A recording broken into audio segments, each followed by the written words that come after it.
ಶ್ರೀ ಗುರುಭ್ಯೋ ನಮಃ. ಕೃಷ್ಣಾಯ ವಾಸುದೇವಾಯ ಹರೆಯೇ ಪರಮಾತ್ಮನೆ ಪ್ರಣತಃ ಕ್ಲೇಶನಾಶಾಯ ಗೋವಿಂದಾಯ ನಮೋ ನಮಃ. ಹರೇ ಶ್ರೀನಿವಾಸ ಶ್ರೀ ಗುರು ರಾಘವೇಂದ್ರಾಯ ನಮಃ. ಶ್ರೀ ಸತ್ಯಾತ್ಮ ತೀರ್ಥ ಗುರುಭ್ಯೋ ನಮಃ. ಶ್ರೀ ಜಗನ್ನಾಥದಾಸ ಗುರುಭ್ಯೋ ನಮಃ. ಎಲ್ಲರಿಗೂ ನಮಸ್ಕಾರ. ನಾವು ಜೀವ ಪ್ರಕರಣ ಸಂಧಿಯ ಸಾರವನ್ನು ನೋಡ್ತಾ ಇದ್ದೀವಿ. ಎಲ್ಲ ವಿಷಯಕ್ಕೆ ಅಭರ ಮಾಡ್ತಾ ಇದ್ದೇನೆ, ಅದು ಸಂಕ್ಷಿಪ್ತದಲ್ಲಿ ಹೇಳ್ತಾ ಇದ್ದೇನೆ. ಇನ್ನು 17ನೇ ನುಡಿ, ಕೇಶ ಸಾಸಿರ ವಿಭಾಗವು ಗೈಸಲು ಅನಿತು ಇಹ ಸುಷುಮ್ನವು ಆ ಶಿರ ಅಂತದಿ ವ್ಯಾಪಿಸಿಹುದು ಈ ದೇಹ ಮಧ್ಯದಲ್ಲಿ.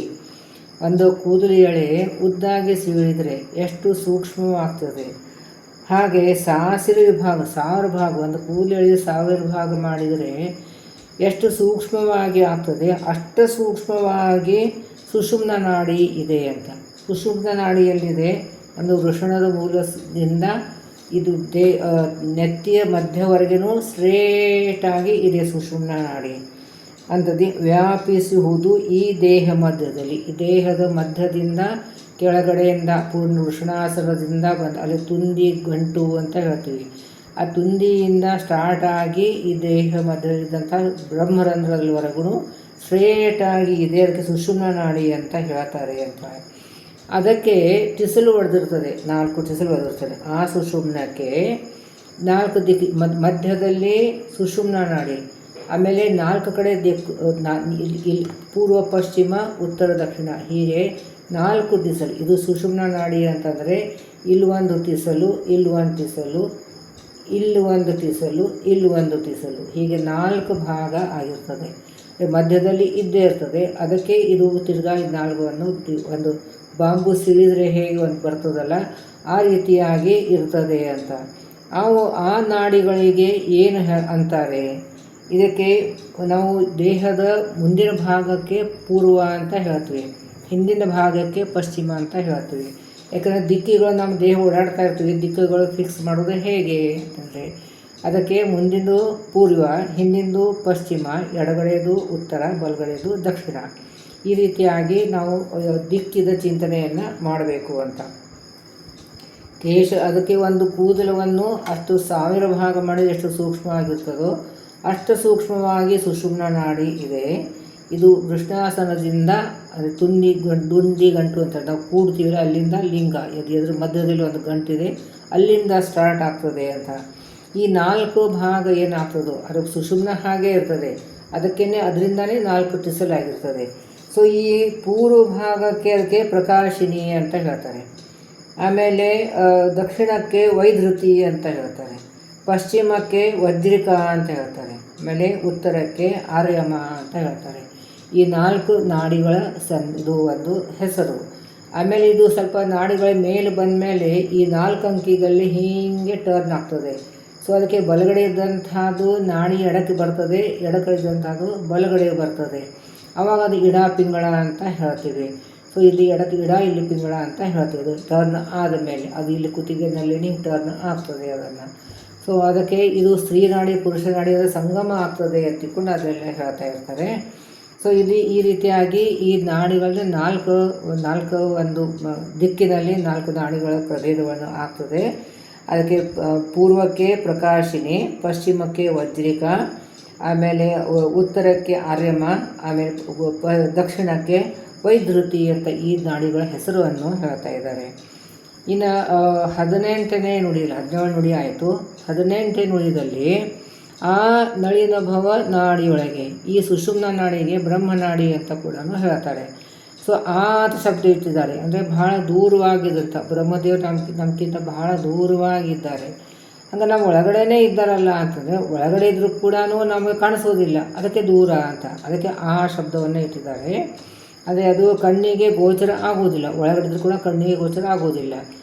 ಮೂಲ ಬ್ರಹ್ಮದೇವರು ನಮ್ಗಿಂತ ಬಹಳ ದೂರವಾಗಿದ್ದಾರೆ, ಸತ್ಯಲೋಕದಲ್ಲಿರೋರು ಅವರು. ಆಮೇಲೆ ಔಷಧಿಯಲ್ಲಿ ಎಲ್ಲ ಕಡೆ ಪಿಂಡಾಣ ಒಳಗಡೆ ಬ್ರಹ್ಮಾಂಡ ಒಳಗಡೆ ಎಲ್ಲ ವ್ಯಾಪ್ತರಾಗಿ ಇದ್ದಾರೆ. ಸೊ ಆ ನಳಿನ ಭವ ನಾಡಿ ಒಳಗೆ ಅಂದರೆ ಬ್ರಹ್ಮ ನಾಡಿ ಒಳಗಡೆ ತ್ರಿಕೋಣ ಚಕ್ರವು ಇಪ್ಪುವುದಲ್ಲಿ ತ್ರಿಕೋಣ ಮಂಡಲ ಇದೆ. ಈ ತ್ರಿಕೋಣ ಮಂಡಲಿ ಎಲ್ಲಿದೆ ಅಂತಂದರೆ ನಮ್ಮ ಹೃದಯದಲ್ಲಿ. ಈಗ ಪಾಪ ಪುರುಷ ವಿಸರ್ಜನೆ ಮಾಡುವಾಗ ಎಡಗಡೆಯಿಂದ ನಾವು ಪಾಪ ಪುರುಷನ ಬಲಗಡೆ ಎಳ್ಕೊಂಡು ಬರ್ತೀವಿ. ಹಿಂಗೆ 3 ಬಟ್ಟದಿಂದ ಹಿಂಗೆ ಎಳ್ಕೊಂಡು ಬರ್ತೀವಿ. ಆ ಹೊಕ್ಕಳಕ್ಕೆ ತೊಗೊಂಡ್ಬರ್ತೀವಿ. ಅಲ್ಲಿ ಷಟ್ಕೋಣ ಮಂಡಲ ಇದೆ, ಅಲ್ಲಿ ವಾಯುಮಂಡಲ ಇದೆ. ವಾಯುಮಂಡಲ ಷಟ್ಕೋಣ ಮಂಡಲ. ಅಲ್ಲಿ ವಾಯುದೇವರು ಈ ಪಾಪ ಪುರುಷನನ್ನು ಒಣಗಿಸ್ತಾರೆ ಅಂತ ಹೇಳ್ತೀವಿ. ಸೊ ಒಣಗಿಸ್ತಾರೆ ಅಲ್ಲಿಂದ ತಿರುಗಿ ಇಲ್ಲಿ ಮೇಲೆ ಎಳ್ಕೊಂಡು ಬರ್ತೀವಿ. ಆ ಪಾಪ ಪುರುಷನ ಮೇಲೆ ಎಳ್ಕೊಂಡು ಬರ್ತೀವಿ. ಇಲ್ಲಿ ತ್ರಿಕೋಣ ಮಂಡಲ ಇದೆ, ಸಂಕರ್ಷಣಿ ಪರಮಾತ್ಮ ಇದ್ದಾನೆ.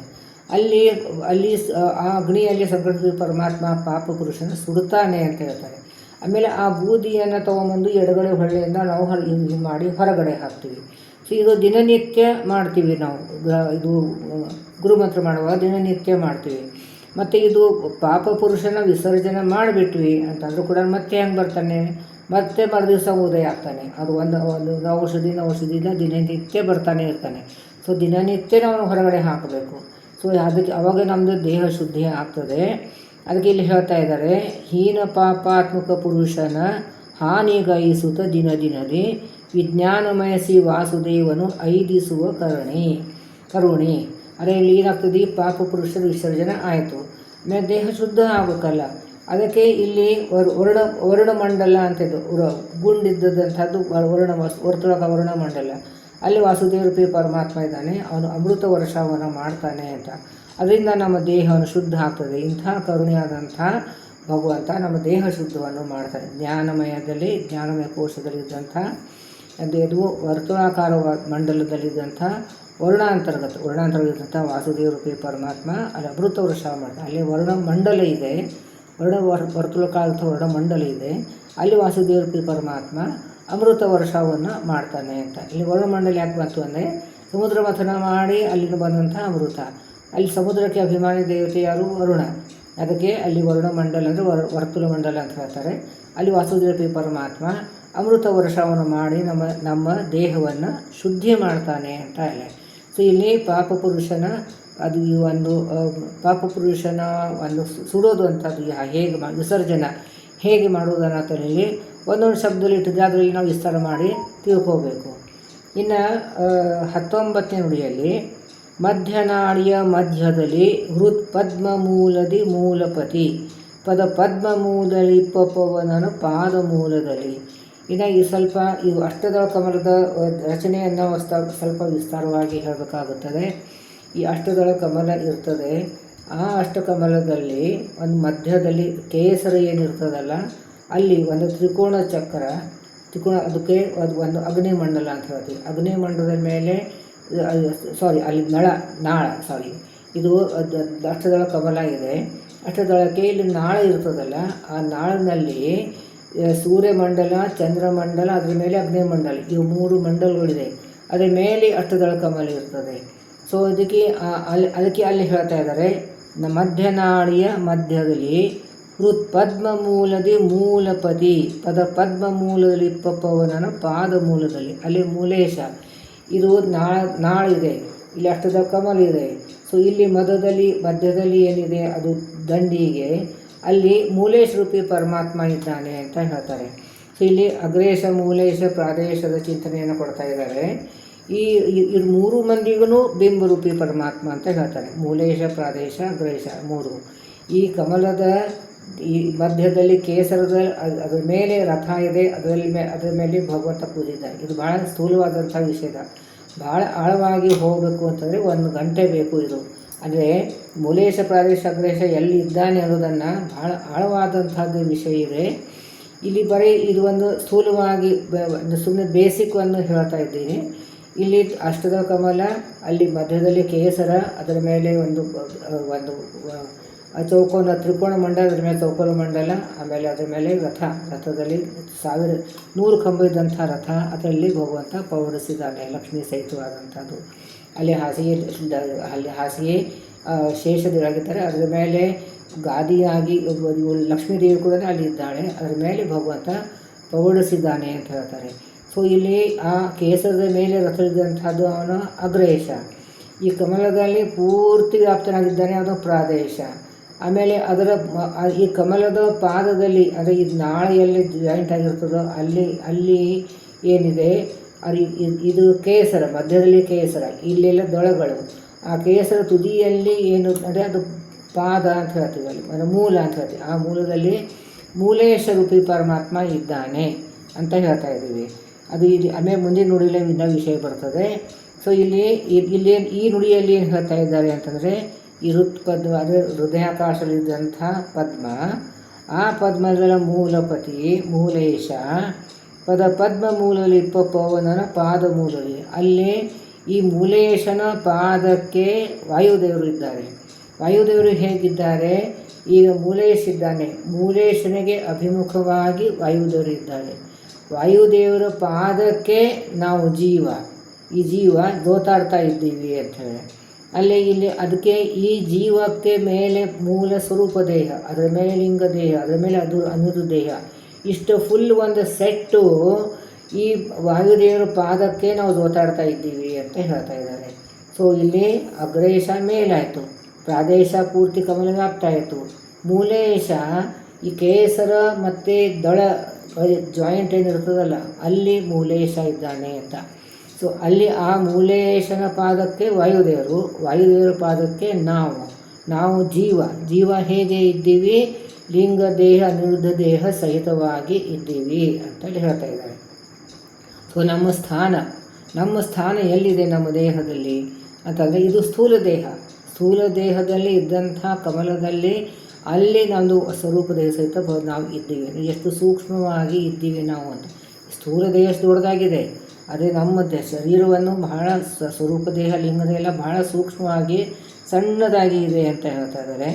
ಸೊ ಆಮೇಲೆ ಇಲ್ಲೇನದೆ, ಹೊಂದಿಕೊಂಡೆ ಜೀವ ಲಿಂಗ ಅನಿರುದ್ಧ ದೇಹ ವಿಶಿಷ್ಟನಾಗಿ ಕಪರ್ದಿ ಮೊದಲಾದವರೆಲ್ಲರೂ ಕಾದುಕೊಂಡಿಹರು.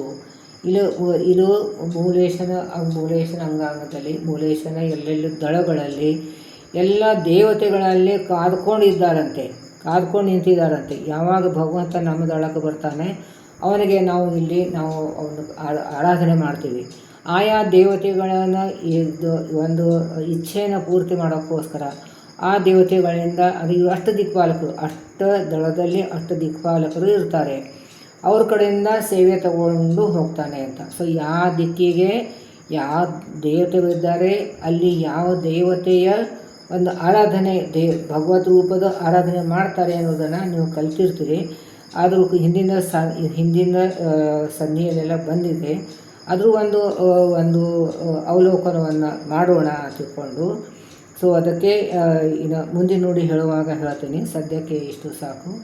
ಆಮೇಲೆ ಇಲ್ಲಿ ನಾಳ ಮಧ್ಯದಲ್ಲಿ ಇದು ಇಷ್ಟಾಯಿತು, ಇದು ಮೊದಲಾದ ಮರಳೆಲ್ಲರೂ ಕಾದುಕೊಂಡಿರು. ಈ ಅಷ್ಟದಳದಲ್ಲಿ ಯಾವ್ಯಾವ ದಳದಲ್ಲಿ ಯಾರ್ಯಾರು ಇದ್ದಾರೆ ಅದನ್ನು ಮುಂದೆ ನುಡಿಲು ಬರ್ತದೆ, ಅವಾಗದಲ್ಲಿ ವಿಸ್ತಾರವಾಗಿ ನೋಡೋಣ. ಇದು 19 ನುಡಿದು ಇಷ್ಟ ಆಯಿತು. ಅಂದರೆ ಅಲ್ಲಿ ಮೂಲೇಶಲ್ಲಿದ್ದಾನೆ. ಈ ಕಮಲದ ನಾಳದಲ್ಲಿ ಅಗ್ನಿಮಂಡಲ, ಸೂರ್ಯಮಂಡಲ, ಚಂದ್ರಮಂಡಲ, ಅಗ್ನಿಮಂಡಲ ಒಂದ್ರ ಮೇಲೆ ಒಂದು, ಅದ್ರ ಮೇಲೆ ಅಷ್ಟದಳ ಕಮಲ. ಆ ಕಮಲದಲ್ಲಿ ಮಧ್ಯದಲ್ಲಿ ಕೇಸರ, ಆ ಕೇಸರದ ಮೇಲೆ ರಥ, ಅದರಲ್ಲಿ ಭಗವಂತ ಕೂತಿದ್ದಾನೆ ಅಂತ. ಸೊ ಅವನು ಅಗ್ರೇಶ, ಕಮಲದ ಫುಲ್ ವ್ಯಾಪ್ತನಾದಂಥವನು ಪ್ರಾದೇಶ. ಇದು ಕೇಸರ ಮತ್ತು ಈ ದಳಗಳಲ್ಲಿ ಈ ಜಾಯಿಂಟ್ ಏನಿರ್ತದಲ್ಲ ಅಲ್ಲಿ ಮೂಲೇಶ ರೂಪಿ ಪರಮಾತ್ಮ ಇದ್ದಾನೆ. ಇವರು 3 ಮಂದಿಯೂ ಕೂಡ ನಾವು ಬಿಂಬರೂಪಿ ಪರಮಾತ್ಮ ಅಂತಲೇ ಹೇಳ್ತೀವಿ. ಯಾಕಂದರೆ 3 ಮಂದಿ ಒಂದೊಂದು ರೀತಿಯಾದಂಥದ್ದು ಕಾರ್ಯವನ್ನು ಮಾಡಿಸ್ತಾ ಇರ್ತಾರೆ. ಅದಕ್ಕೆ ಅವರೆಲ್ಲರೂ ಬಿಂಬರೂಪಿ ಪರಮಾತ್ಮ ಅಂತ ಹೇಳ್ತೀವಿ.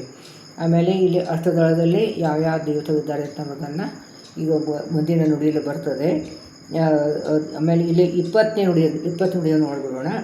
ನಾಳ ಮಧ್ಯದಲ್ಲಿ ಹೃತ್ಕೀಲಾಲದೊಳಗೆ ಅಷ್ಟದಳದಿ, ಹೃತ್ಕಮಲದಲ್ಲಿ ಅಷ್ಟದಳದಲ್ಲಿದ್ದಂಥ ಕುಲಾಲ ಚಕ್ರ ತೆರೆದು ಚರಿಸುತ್ತ ಹಂಸನಾಮಕನು. ಸೊ ಇಲ್ಲಿ ಹಂಸನಾಮಕ, ಅದು ಮೂಲೇಶನೇ ಹಂಸನಾಮಕ. ಮೂಲೇಶ ಹಂಸನಾಮಕ ಎಲ್ಲ ಒಂದೇ. ಅದು ಇಲ್ಲಿ ಈ ಮೂಲೇಶ ರೂಪಿ ಪರಮಾತ್ಮ ಸಂಚಾರ ಮಾಡ್ತಾನೆ, ಈ ಅಷ್ಟದಳದಲ್ಲಿ ಸಂಚಾರ ಮಾಡ್ತಾನೆ. ಈ ಅಷ್ಟದಳಗೆ 4 ದಿಕ್ಕುಗಳು, 4 ಉಪದಿಕ್ಕುಗಳು, ಅಲ್ಲೆಲ್ಲನೂ ಈ 8 ದಿಕ್ಕಿನಲ್ಲಿ ಸಂಚಾರ ಮಾಡ್ತಾನೆ ಭಗವಂತ. ಹಂಸನಾಮಕ ಪರಮಾತ್ಮ ಸಂಚಾರ ಮಾಡ್ತಾನೆ ಅಂತ ಹೇಳ್ತಾರೆ. ಕುಲಾಲ ಚಕ್ರದಿ ಅಂತಂದರೆ ಈ ಗಡಿಗೆ ಇರುವಂಥ ಚಕ್ರ ಹೇಗೆ ತಿರುಗ್ತಿರ್ತದಲ್ಲ, ಆ ರೀತಿಯಾಗಿ ತಿರುಗ್ತಾ ಇರ್ತಾನಂತೆ. ಸೊ ಅವನು ಯಾವ ದಳಕ್ಕೆ ಹೋಗ್ತಾನೋ ಮೂಲೇಶ ಅಲ್ಲಿ ಆ ದಳದೊಂದು ವೈಶಿಷ್ಟ್ಯ, ಆ ದಳದಲ್ಲಿ ಹೋದಾಗ ಆ ಭಾವನೆಯನ್ನು ನಮಗೆ ಹುಟ್ಟುತ್ತದೆ ಅಂತ. ಸೊ ನಮ್ಮ ಕರ್ಮಾನುಸಾರವಾಗಿ ಆ ಟೈಮಲ್ಲಿ ಯಾವ ಭಾವನೆ ನಮಗೆ ಹುಟ್ಟಬೇಕು ಆ ರೀತಿಯಾಗಿ ಆ ಮೂಲೇಶ ಸಂಚಾರ ಮಾಡ್ತಾನೆ ಅನ್ನೋದನ್ನು ಇಲ್ಲಿ ಹೇಳ್ಕೊಡ್ತಾ ಇದ್ದಾರೆ. ಸೊ ಇಲ್ಲಿ ಕುಲಾಲ ಚಕ್ರ ಚರಿಸುತ್ತ ಹಂಸನಾಮಕನು ಕಾಲಗಳಲ್ಲಿ ಎಂಡೆಸೆ ಪಾಲಕರ ಕೈ ಸೇವೆಗೊಳ್ಳುತ್ತ. ಅದು ಕಾಲದಲ್ಲಿ ಯಾವ್ಯಾವ ಕಾಲದಲ್ಲಿ ಯಾವ್ಯಾವ ದಳಕ್ಕೆ ಹೋಗಬೇಕು ಭಗವಂತನ ಇಚ್ಛೆ. ಇಲ್ಲಿ ಅಷ್ಟು ದಿಕ್ಪಾಲಕರಿದ್ದಾರೆ, ಆಯಾ ಒಂದು ದಳಕ್ಕೆ ಹೋಗಿ ಅಷ್ಟು ದಿಕ್ಪಾಲಕರಿಂದ ಸೇವೆ ಸ್ವೀಕಾರ ಮಾಡ್ತಾನೆ. ಎಂಡೆಸೆ ದಿಕ್ಪಾಲಕರಿಂದ ಸೇವೆ ಕೈಗೊಳ್ಳುತ್ತ ಕೃಪಾಳು ಅವರ ಅಭಿಲಾಷೆಗಳ ಪೂರೈಸಿ ಕೊಡುತ್ತಿಪ್ಪ. ಅಂದರೆ ಅಲ್ಲಿ ದೇವತೆಗಳ ಇಚ್ಛೆಯನ್ನು ಪೂರ್ತಿ ಮಾಡ್ತಾನೆ. ಅದೇ ರೀತಿಯಾಗಿ ಜೀವರಾಶಿಗಳ ಕೂಡ ಇಚ್ಛೆ ಆಗ್ತದೆ. ನನಗೆ ಇವಾಗ ಹಾಗೆ ಒಂದು ಪಾರಾಯಣ ಮಾಡಬೇಕು, ಜಪ ಮಾಡಬೇಕು ಅಂತ ಅನಿಸಿದರೆ ಮೂಲೇಶ ಅಲ್ಲಿ ಆ ದಳಕ್ಕೆ ಹೋಗ್ತಾನೆ. ಯಾವ ದಳಕ್ಕೆ ಹೋದರೆ ಏನು ಭಾವನೆ ಬರ್ತಿದೆ ಅದನ್ನು ಮುಂದಿನ ನುಡಿಯಲ್ಲಿ ಬರ್ತಾವೆ, ಆವಾಗಲೂ ವಿಸ್ತಾರ ನೋಡೋಣ. ಸೊ ಅಂತೂ ಇಲ್ಲಿ ಪ್ರೇರಣೆ ಕೊಡ್ತಾನೆ ಅಂತ, ಆ ದಳಕ್ಕೆ ಹೋದಾಗ ಆ ಪ್ರೇರಣೆ ಬರ್ತದೆ. ಹೀಗೆ ಅವರು ಭಗವಂತ ನಮಗೆ ಅವರ ಅಭಿಲಾಷೆ ಅಂದರೆ ಎಲ್ಲರೂ ಈ ಜೀವರದ್ದು ಆಯಿತು, ಅಲ್ಲಿ ದೇವತೆಗೂ ಆಯಿತು, ಇಬ್ಬರದ್ದು ಅಭಿಲಾಷೆ ಪೂರೈಸಿ ಪ್ರೇರಣೆ ಮಾಡ್ತಾನೆ. ಅಲ್ಲಿ ನಾವು ಪ್ರೇರಣೆ ಮಾಡಿ ಆ ರೀತಿಯಾಗಿ ದಳಾಭಿಮಾನಿ ದ್ವಾರ ನಮಗೆ ಪ್ರೇರಣೆಯನ್ನು ಕೊಟ್ಟು ಕರ್ಮಗಳನ್ನು ಮಾಡಿಸ್ತಾನೆ ಅಂತ. ಸೊ ಇಷ್ಟು ವಿಸ್ತಾರವಾದಂಥದ್ದು ವಿಷಯ. ಸೊ ಇಲ್ಲೇನು ಇವತ್ತಿಂದ ದಿವಸ ನೋಡಿದಂಥದ್ದು ತ್ರಿಕೋಣ ಮಂಡಲ ಹೃದಯದಲ್ಲಿ ಅಲ್ಲಿ ಸಂಗ್ರಹಿಸಿದ ಪರಮಾತ್ಮ ಪಾಪ ಪುರುಷನ ಸುಡುತ್ತಾನೆ ಅಂತ. ಸೊ ಅಲ್ಲಿ ಅವಾಗ ತೊಗೊಂಡಾಗ ನಾವು ಈ ನಾಭಿಯಲ್ಲಿ ಷಟ್ಕೋಣ ಮಂಡಲ ಇದೆ, ಅಲ್ಲಿ ವಾಯುದೇವರು ಆ ಪಾಪ ಪುರುಷ ಒಣಗಿಸ್ತಾರೆ ಅಂತ ನಾವು ತಗೋಬೇಕು. ನುಡಿಯಲ್ಲಿ ಇಲ್ಲ, ಅದನ್ನು ಪಾಪ ವಿಸರ್ಜನೆ ಭಗವಂತನ ಪಾಪ ವಿಸರ್ಜನೆ ಬಗ್ಗೆ, ಪಾಪ ಪುರುಷ ವಿಸರ್ಜನೆ ಬಗ್ಗೆ ಹೇಳಿದ್ರೆ ಅದನ್ನು ನಾವು ಚಿಂತನೆ ಮಾಡಬೇಕು. ಆಮೇಲೆ ಅದನ್ನು ಈ ಪಾಪ ಪುರುಷ ವಿಸರ್ಜನೆ ಮಾಡಿದ ಮೇಲೆ ನಮಗೆ ದೇಹ ಶುದ್ಧಿ ಮಾಡೋಕ್ಕೋಸ್ಕರ ಇಲ್ಲಿ ವರ್ಣಮಂಡಲದಲ್ಲಿ ಇದ್ದಂಥ ವಾಸುದೇವ ಪರಮಾತ್ಮ ಅಮೃತ ವೃಷಾವನ್ನು ಮಾಡಿ ನಮ್ಮ ದೇಹವನ್ನು ಶುದ್ಧ ಮಾಡ್ತಾನೆ ಅನ್ನೋದನ್ನು ಈ ಚಿಂತನೆ ಕೊಟ್ಟಿದ್ದಾರೆ. ಆಮೇಲೆ ಇಲ್ಲಿ ಈ ದಳಗಳಲ್ಲಿ ಯಾವ ರೀತಿಯಾಗಿ ಸಂಚಾರ ಮಾಡ್ತಾ ಹೋಗ್ತಾನೆ ಮೂಲೇಶ, ಆ ರೀತಿಯ ಮೂಲೇಶನ ಪಾದಕ್ಕೆ ವಾಯುದೇವರ ಪಾದಕ್ಕೆ ನಮ್ಮ ಜೀವ, ಈ ಜೀವದ ಮೇಲೆ ಲಿಂಗದೇಹ ನಿರ್ಧೃತ ಸಹಿತವಾಗಿ ಅದು ಪವನನ ವಾಯುದೇವರ ಪಾದಕ್ಕೆ ನಾವು ಜೋತಾಡ್ತಾ ಇದ್ದೀವಿ. ಸೊ ಈ ಮೂಲೇಶನ ಪಾದಕ್ಕೆ ವಾಯುದೇವರು ಹಿಡ್ಕೊಂಡಿದ್ದಾರೆ. ಸೊ ಮೂಲೇಶ ಎಲ್ಲೆಲ್ಲೂ ಹೋಗ್ತಾನೋ ಆ ರೀತಿಯಾಗಿ ವಾಯುದೇವರ ದ್ವಾರ ನಮಗೆ ಆ ಭಾವನೆ ಬರ್ತಾ ಹೋಗ್ತದೆ ಅನ್ನೋದನ್ನು ಇಲ್ಲಿ ತಿಳಿಸ್ಕೊಟ್ಟಿದ್ದಾರೆ. ಇನ್ನು ಯಾವ ದಳಕ್ಕೆ ಹೋದರೆ ಏನು ಭಾವನೆ ಬರ್ತದನ್ನು ಮುಂದಿನ ವಿಡಿಯೋದಲ್ಲಿ ನೋಡೋಣ. ಇದೆಲ್ಲವೂ ದಿನನಿತ್ಯ ಇದಕ್ಕೋಸ್ಕರ ಮೀಸಲು ಟೈಮ್ ಇಡಿ, ಅಧ್ಯಯನ ಮಾಡಿ ಎಲ್ಲರಿಗೂ ಹೇಳಿ ನೀವು ಸ್ವಲ್ಪ 4 ಜನಕ್ಕೆ ಹೇಳಿಕೊಡಿ. ಇದು ಹರಿಕಥಾನುಸಾರ ನೀವು ತಿಳ್ಕೊಂಡು ಯಾರಿಗೆ ಗೊತ್ತಿಲ್ಲ ಹೇಳ್ಕೊಡ್ಬೇಕು. ನಮ್ಮದು ಬ್ರಾಹ್ಮಣರದ ಅದು ಒಂದು ಕರ್ತವ್ಯ, ಅಧ್ಯಾಪನ ಕರ್ತವ್ಯ. ನಮ್ಗೆ ಎಷ್ಟು ಬರ್ತದೋ ಅಷ್ಟು ಹೇಳಬೇಕು ಅಥವಾ ಅವ್ರಿಗೆ ಪ್ರೋತ್ಸಾಹ ಮಾಡಬೇಕು. ಈ ರೀತಿಯಾಗಿ ಎಲ್ಲರೂ ಸೇರಿ ಮನೆಗಳಲ್ಲಿ ಹರಿಕಥಾನುಸಾರ ಪಾರಾಯಣ ಮಾಡುವ ಹಾಗೆ ಗುರುಗಳು ಮಾಡಿಸಲಿ ಅಂತ ಪ್ರಾರ್ಥನೆ ಮಾಡೋಣ. ನಾಹಂಕರ್ತ ಹರಿಕರ್ತ ಹರಿಪ್ರೇರಣೆಯ ಹರಿಪ್ರೀತ್ಯರ್ಥ ಪತಿಯಂತರ್ಗತ ಮಧ್ವಾಂತರ ಶ್ರೀ ಕೃಷ್ಣಾರ್ಪಣಮಸ್ತು.